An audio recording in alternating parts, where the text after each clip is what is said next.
देखो कल मैं जितना दुखी था आज मैं उतना ही खुश हूँ। बर्थडे अच्छा गया है, क्यों?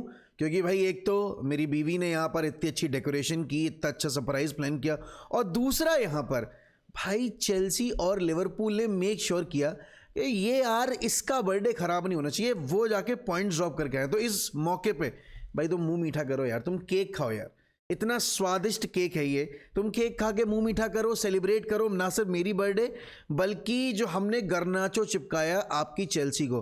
अब देखो जब मेसन माउंट को हमने साइन किया था हमारे साथ फ्रॉड हो गया, बिकॉज 1 साल का कॉन्ट्रैक्ट बाकी था और चेल्सी ने हमसे 55 मिलियन पाउंड्स ले लिए प्लस 5 मिलियन के एड-ऑन्स। यहाँ पर गर्नाचो को लेकर हम थोड़े वैसे थे कि यार चेल्सी को बेचे नहीं बेचे, लेकिन अब लग रहा है भाई बिल्कुल सही बेचा, because गर्नाचो is not the same मतलब गर्नाचो तो वैसे भी उस क्वालिटी का प्लेयर था नहीं, but Garnacho is not the same Garnacho, simple as that. और अभी इस पॉइंट ऑफ टाइम पे अगर आप देखोगे तो चेल्सी की हालत बहुत ख़राब लग रही है, and same is going with Liverpool, क्योंकि आर्ने स्लॉट की लिवरपूल यहाँ पर कल ब्राइटन से हार गई है, वहाँ एवर्टन ने चेल्सी को रगड़ा लगा दिया है बिल्कुल खतरनाक तरीके का। अब बताए इस सब के बीच में एक जो सबसे बड़ी प्रॉब्लम है वो ये है कि as a Premier League fan जब हम कहते हैं भाई हमारी लीग बेस्ट है, हमारी लीग में यहाँ पर आप देखोगे इतना कंपटीशन, हमारी लीग में यहाँ पर आपकी छोटी टीमें भी अपना स्क्वाड अच्छे से बिल्ड कर पाती है, लेकिन क्या फ़ायदा इतना पैसा खर्च करने का जब आपकी टीम compete ही नहीं कर पा रही है। और ये बात Chelsea, United, Spurs and even for Liverpool to some extent बिल्कुल लागू होती है। अब सीन क्या है मैं आपको बताता हूँ। लिवरपूल ने सीजन बहुत पैसा खर्च किया, they are outside top 4। Chelsea हर साल पैसा खर्च करती है और बहुत ज़्यादा पैसा खर्च करती है, they are also out of top 4। उसके बाद अगर आप स्पर्स की बात करोगे तो वो तो भाई यहाँ पे रेलीगेशन जोन के आसपास मंडरा रहे हैं पिछले 2 सालों से। तो किसी भी तौर पे प्रीमियर लीग की जो पीआर है वो इससे प्रमोट नहीं हो रही कि अरे नहीं देखो छोटी टीमें ना यहाँ पर आपकी बड़ी टीमों को पेल रही हैं। अरे भाई एक टाइम तक पिलना सही रहता है, लेकिन आप लगातार इस सीज़न में ऐसी परफॉर्मेंसेस लेक्लेस्टर देते आ रहे हो तो वो किसी तौर पे आप सपोर्ट नहीं करोगे, राइट। एंड इसके अलावा अगर आप देखोगे तो यहाँ पर चेल्सी पिछले 3 सालों से 4 सालों से जब से रोबन अब्रामोविच गए हैं तब से स्टेबिलिटी ढूंढ ही नहीं पाई है। इनकी जो नई कंपनी है ब्लू को भाई इन्होंने क्लब को बिल्कुल बर्बाद कर दिया है। मैं मतलब अगर देखूं मैं अपने चेल्सी के उन दिनों को याद करूं यहाँ पर जब चेल्सी यूनाइटेड compete करते थे फॉर द पीएल टाइटल, तो नहीं भाई those days are long gone, because ना तो यूनाइटेड उस अभी पोजीशन पे एंड ना ही चेल्सी। और चेल्सी सरप्राइजिंगली इसलिए और ज़्यादा लोगों को मतलब वो करती है कि यार ऐसा तो है नहीं कि आप प्लेयर साइन नहीं कर रहे हो, आपने भर भर के प्लेयर साइन किए हैं। आप 120 मिलियन का एंजो फर्नांडिस लेकर आए, आपने रोमी लावे खरीदा, आपने यहाँ पर काइसिडो खरीदा, आपने वेस्ली फोफाना खरीदा, आप एंजो फर्नांडिस, और उसके अलावा यहाँ पर आप अभी लियम डेलेप लेकर आए हो, आप जॉ पेड्रो लेकर आए हो, गर्नाचो लेकर आए हो, है ना। इन सब के बीच में भाई thank you Chelsea for taking गर्नाचो with you guys and giving us 45 million, because वो 45 मिलियन यूज़ करके हमने यहाँ पर एम्बूमो और कूनिया की डील्स में थोड़ा थोड़ा कंट्रीब्यूशन ले लिया आपके एंड से, और आपने हमें अपना स्क्वाड बेटर करने की अपॉर्चुनिटी दी। एंड भाई देखो दिस गोज टू शो के आपका ईगो आपको तब सक्सीड करवाता है जब आप ईगो के साथ साथ मेहनत भी कर रहे हो। यहाँ पर आपका ईगो इतना बड़ा है लेकिन आप काम करना नहीं चाहते, आप मेहनत करना नहीं चाहते, तो वो दिख रहा है भाई गर्नाचो के गेम में।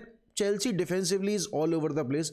एंड मैं एक चीज़ और बोलूँगा भाई, अगर चेल्सी को अपना ये पीरियड रैप अप जल्दी करना है, they have to get rid of Liam Rosenior, not because Liam Rosenior is a bad person और Liam Rosenior is a bad manager.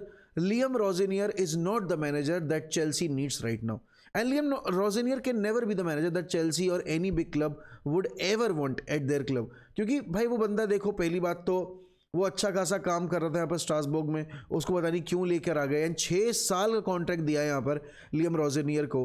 भाई क्या सोच के ये चेल्सी कॉन्ट्रैक्ट देती है अपने प्लेयर्स को या अपने मैनेजर्स को, मुझे तो आज तक पल्ले नहीं पड़ा, बिकॉज हर प्लेयर का कॉन्ट्रैक्ट उनका कम से कम 8-10 साल का रहता है। एंड आप मैनेजर को मतलब ये वही मूव है जो यूनाइटेड ने डेविड मॉयस के टाइम पे की थी कि भाई सर एलेक्स के बाद he was the chosen one, वो आए, हमने उनको 6 साल का कॉन्ट्रैक्ट दिया और उसके बाद उन्होंने क्या किया, he was not able to absorb that United pressure and वो क्रम्बल कर जाते हैं, वो 10 महीने के अंदर यहाँ पर सैक हो जाते हैं। और लियम रोजनियर अगर आप देखोगे शुरुआत सही हुई थी, मैचेस जीत रहे थे और अच्छे रिदम पे थे, लेकिन वो PSG वाले गेम से पूरी रिदम ब्रेक हो गई, 5-2 से हारे, फिर 3-0 से हारे, उस बीच में न्यूकासल से भी हार गए, और कल तो यहाँ पर आप देखोगे तो वो हारे आपकी क्या कहते हैं एवर्टन से, और एवर्टन के अवे पे जाके एक भी गोल स्कोर नहीं किया है। एंड इट वाज अ मतलब मैं बोलूँगा defensive disaster class from Chelsea's end. But the same thing is been happening with Liverpool as well. भाई Liverpool under Arne Slot won the PL। मैं लिवरपूल के title से कोई क्रेडिट उनसे नहीं लूंगा। Liverpool won the title last season because they were better than the rest. जैसे इस साल अगर आप देखोगे कि आपकी यहाँ पर आर्सेनल जीतती है तो it will only be because कि Arsenal has been the better team than the rest of the team. ठीक है, अब यहाँ पर एक चीज़ जो हमें समझनी है वो ये है कि भाई लिवरपूल के इस स्लंप में लिवरपूल मैनेजमेंट किस तरीके से बिहेव कर रही है। देखो लिवरपूल मैनेजमेंट ने यहाँ पर अभी भी कोई ऐसा इंडिकेशन शो किया नहीं है that they will B appointing a new manager, but the fan base really wants a new manager now, क्योंकि बड़ी ही डिल्यूटेड स्टेटमेंट्स आ रहे हैं यहाँ पर आर्ने स्लॉट के एंड से। और अब इनको चैंपियंस लीग में भी PSG खेलनी है, और PSG से ही खेल कर ये लास्ट ईयर भी बाहर हुए थे, और PSG is a defending UCL champion. तो ऑब्वियस ही बात है भाई, यहाँ पर अगर चैंपियंस लीग नहीं होती है क्वालिफाई, और आपको डेफिनेटली मिडफील्ड में प्लेयर्स चाहिए, आपको डेफिनेटली यहाँ पर डिफेंस में प्लेयर्स चाहिए, और आपको साला का रिप्लेसमेंट भी चाहिए होगा, तो आप इतनी साइनिंग्स बिना चैंपियंस लीग के कैसे मैनेज करोगे, है ना। आई नो यूनाइटेड यहाँ पर इसलिए नहीं कर पा रही बिकॉज हमारे ऊपर डेट बहुत ज़्यादा है, बट लिवरपूल को भी हमने इतना खर्च करते देखा नहीं except for the last window जो समर की थी, जहाँ पर उन्होंने दिल खोल के पैसा खर्च किया है एलेक्जेंडर इसाक के ऊपर, एकितिके के ऊपर। एंड अनफॉर्चुनेटली कल एकितिके को भी इंजरी हो गई है, तो वो कहते हैं ना कि कंगाली में आटा गीला हो गया, तो वैसे ही है भाई कि यहाँ पर हर तरफ से इनके एल लगे पड़े हैं, और उस बीच में जब प्लेयर को इंजरी हो जाती है तो कहीं ना कहीं काफ़ी डिसहार्टनिंग होता है। अब अगर मैं आपको अभी लीग टेबल दिखाऊं भाई, तो लीग टेबल कहती है कि यहाँ पर यूनाइटेड जो बॉर्नमथ वाले गेम में रेफरी कॉल और अपनी परफॉर्मेंस के चलते थोड़ा सा बैकलैश फेस कर रहे थे, और ये डर था कि भाई ये टीमें जो है ना चेल्सी लिवरपूल, देखो विला से डर इसलिए नहीं है बिकॉज विला पिछले 4-5 हफ्तों से बल्कि ज़्यादा हफ्तों से लगातार डाउनवर्ड ट्रेजेक्टरी पे ही है। लिवरपूल और चेल्सी से डर है because they have that pedigree of getting into those close stages, and यहाँ पर वो हमेशा ओवरटेक भी कर जाए। बट अच्छी बात यह कि भाई चेल्सी ने भी कल अपना मैच हारा है, और लिवरपूल ने भी अपना मैच हारा है, और जो GD इनका बहुत आगे चल रहा था वो GD अब यहाँ पर अगर आप देखोगे तो थोड़ा कंट्रोल में आया है, और हम यहाँ पर अभी इनसे चेल्सी के कंपैरिजन में हम बैठे हैं 7 पॉइंट आगे, और हम अगर लिवरपूल के कंपैरिजन में देखें तो हम बैठे हैं यहाँ पर 6 पॉइंट आगे। तो हमारे लिए तो चीज़ें कहीं ना कहीं बहुत बैलेंस आउट हो गई हैं इस गेम वीक की जो रिजल्ट्स आए उनके बाद से। और विला यहाँ पर अगर आप देखो तो भाई विला तो अगर जीतती है तो भी हमसे पीछे रहेगी, they will be at 54 points.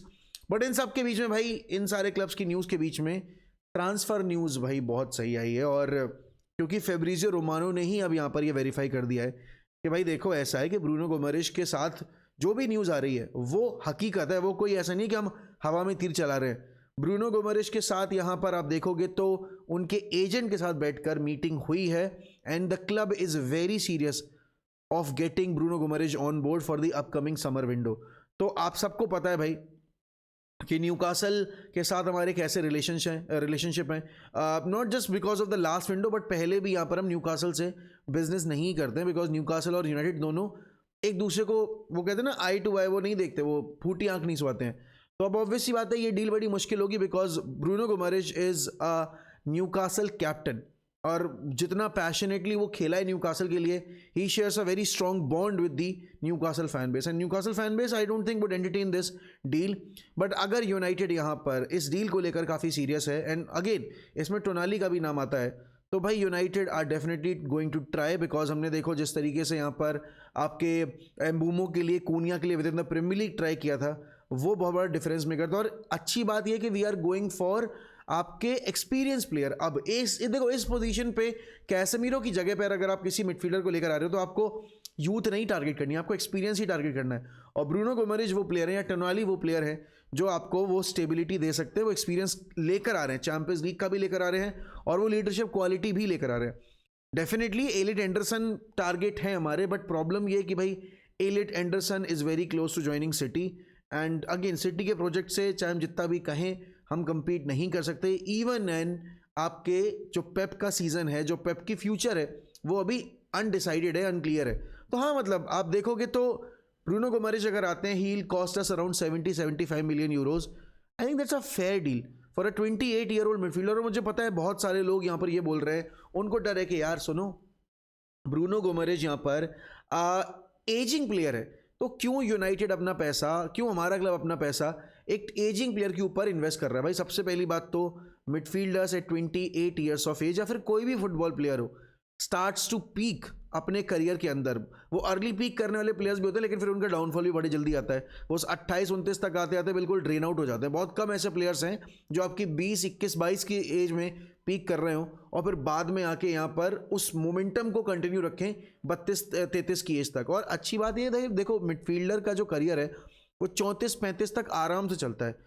It's all about कि आप किस तरीके से मैनेज कर रहे हो उस प्लेयर को। अनफॉर्चुनेटली अब माउंट को देखो आप, 28 की उम्र में ही यहाँ पर उनका जो करियर है वो एकदम डाउनवर्ड ट्रेजेक्टरी पे जा रहा है because of the fitness issues. ऐसे नहीं कि क्वालिटी नहीं है प्लेयर में, बट वो फिटनेस इश्यूज की दिक्कतें कहीं ना कहीं प्लेयर के करियर को हैम्पर करती ही करती हैं।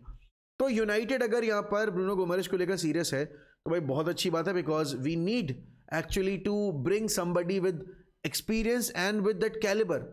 और दूसरी अच्छी न्यूज़ ये है कि भाई यूनाइटेड यहाँ पर एक फॉर्मल कंप्लेंट डालेगी जो VAR पे हमारे अगेंस्ट यहाँ पर डिसीजन आया था कि भाई अमाद वाली पेनल्टी नहीं दी गई थी उस बॉर्नमथ वाले गेम में। इट्स गुड टू सी कि क्लब सीरियस हो रहा है इन चीज़ों को लेकर और क्लब को बोलना पड़ेगा। मुझे बड़ा अच्छा लगा कि हैरी मैगवायर ने यहाँ पर सोशल मीडिया पे जाकर उस चीज़ को मतलब कहा है कि भाई देखो ये जो हो रहा है सब कुछ के एक पेनल्टी है और दूसरी पेनल्टी नहीं है, ये आपके डिसीजन में जो इतनी इनकंसिस्टेंसी है ये कंटिन्यू नहीं रह सकती। और सारे क्लब्स को, मैं ये नहीं कह रहा कि सिर्फ यूनाइटेड को, बट सारे क्लब्स को यहाँ पर आपके VAR कॉल्स को कॉल आउट करना पड़ेगा, क्योंकि ये इतने इनकंसिस्टेंट हैं और ये इतने फ्रीक्वेंटली इनकंसिस्टेंट हैं और करेक्ट भी नहीं करना चाहते। तो भाई अगर टेक्नोलॉजी आपके गेम को ईजी करने के बजाय और ख़राब कर रही है तो फिर पॉइंट क्या है टेक्नोलॉजी यूज़ करने का? कोई पॉइंट नहीं है, राइट?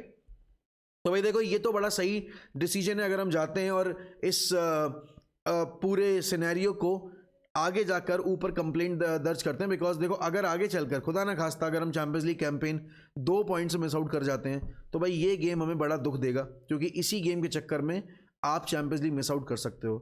इसके अलावा भाई लिवरपूल और चेल्सी और यूनाइटेड न्यूज़ के अलावा बार्सिलोना के रिगार्डिंग न्यूज़ है कि जूल्स कुंडे माइट बी ऑफलोडेड अगर एक सही ऑफर आता है for him. Barcelona ready to listen to offers for Jules Kounde.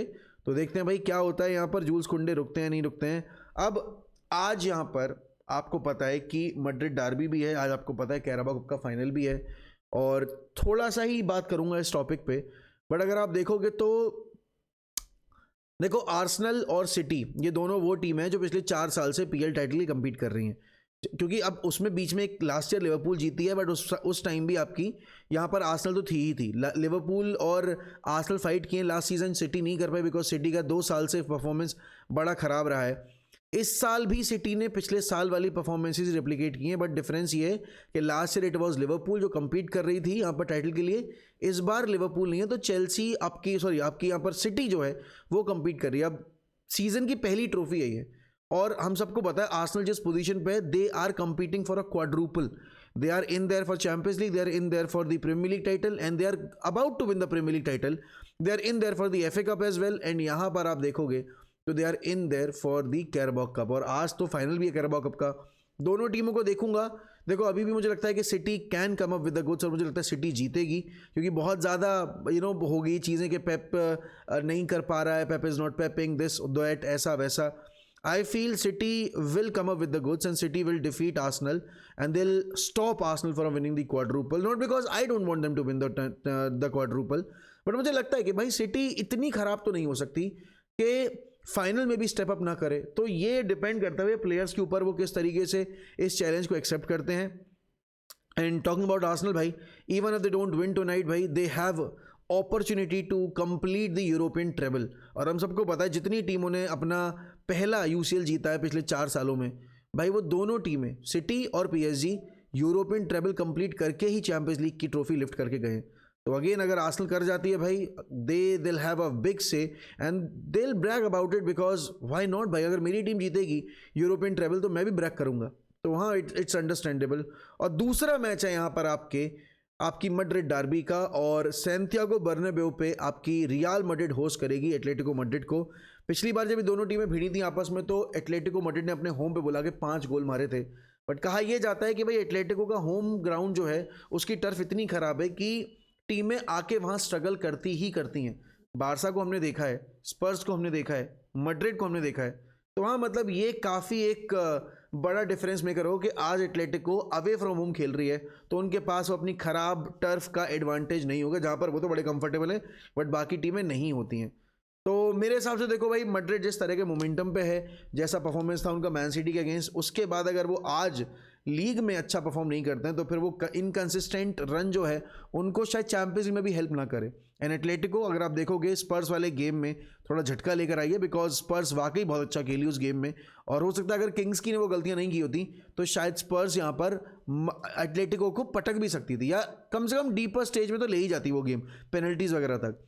तो मेरा प्रेडिक्शन तो यही भाई कि आज आपकी मैड्रिड जीतेगी। और आई नो कोर्टोआ मिसिंग है, बहुत सारे प्लेयर्स आपके मिसिंग है, बट अल्वारो कैरेरेस आ सकते हैं यहाँ पर आपके, एम्बापे तो आ ही गए हैं, तो which is a great thing for real Madrid. अब देखना ये होगा कि भाई क्या टीम कॉम्बिनेशन बनता है आज के मैच के लिए, और उनके पास भी यहाँ पर ओब्लाक वगैरह नहीं है, तो दोनों टीमों के मेन गोलकीपर्स नहीं है, बट भाई इनके पास लूनिन है मैड्रिड के पास, और लूनिन इज़ वर्ल्ड क्लास। अगर हम देखें वो साल जिस साल ये आखिरी बार चैंपियंस लीग जीते थे अभी 2 साल पहले, तब भी लूनिन इनको सेमीज तक खींच के ले गया था।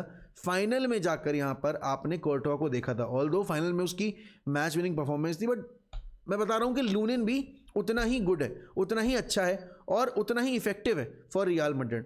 तो आपको क्या लगता है दोस्तों, बताओ मुझे कमेंट सेक्शन में अपने अपने ओपिनियंस हर एक टॉपिक के ऊपर। एंड ऑल्सो अगर आप चैनल पे नए हैं तो please subscribe to 1MUFC। Thank you so much for all the warm wishes on my birthday, that really means a lot. You guys are my second family. मैं अपने फैमिली से ज़्यादा टाइम तुम्हारे साथ बिताता हूँ वॉच अलॉन्ग्स पे वीडियोस बनाने के लिए और बाकी अलग चैनल्स जो हमारे हैं। हाँ भाई, अगर तुमने अभी तक हमारा क्रिकेट वाला चैनल क्रिकेट विद मोहक नहीं चेकआउट किया तो please go and subscribe to cricket with Mohak. कल जर्सी वाली वीडियो डाली थी हमने, जर्सी रेटिंग की, तो वो जाकर देखना। एंड F1 वाला कंटेंट अगर आप कंज्यूम करते हो या कंज्यूम करना चाहते हो तो भाई सब्सक्राइब टू मोहक अनस्क्रिप्टेड। बाकी थैंक यू सो मच भाई, मैं मिलता हूँ आपसे रात में एक लाइव स्ट्रीम के ऊपर। बाकी thank you, bye bye and take care, love you all.